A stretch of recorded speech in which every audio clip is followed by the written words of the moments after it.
ciyaartoyda xulka qaran ee ciyaaraha fudud iyo orodada ayaa waxay u amabaxeen caasimada wadanka Ethiopia Addis Ababa waxayna halka ku sameyn doonaan tababar meel dhulka uu joogay ka sareeyo 1800 mitir ujeedada ugu weyn ayaa sidii loo xoojin lahaa ciyaaraha dalka gaar ahaan orodada xulka koobaad ayaa ku sugan caasimada Addis Ababa oo halka tababar ku sameynaya qaybta labaad ee xulka qaranka ciyaaraha fudud iyo orodada ayaa iyaguna u amabaxaya caasimada wadanka Ethiopia Addis Ababa waxaana halkaas tababar ay ku sameyn doonaan muddo 8 bilood ah si ay isugu diyaariyaan ciyaaraha kala duwan ee caalamiga iyo kuwa dalka gudihiisa laga qabanayo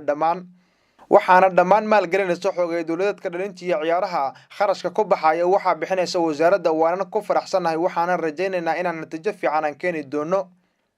Jamhuuriyadda Djibouti ayaa waxa isku diyaarinaysaa tartanka nus marathonka 21 kiiloomitir oo sanad waliba ay qabato orodkaasi ayaa waxa uu dhici doonaa 18 bishan Maars aynu ku jirno waxaana ka soo qayb qaadan doona dalal kala gadisan oo marti u noqon doona Djibouti shacabka Djibouti waxaan ka codsanayaa inay si wanaagsan u soo dhaweeyaan orodyahanada ka soo qayb galaya isla markaana ay si wanaagsan shacabka ugu tumaan oo dhiirigeliyaan ciyaartoydooda si kaalmaha ugu horeeyaan uga soo galno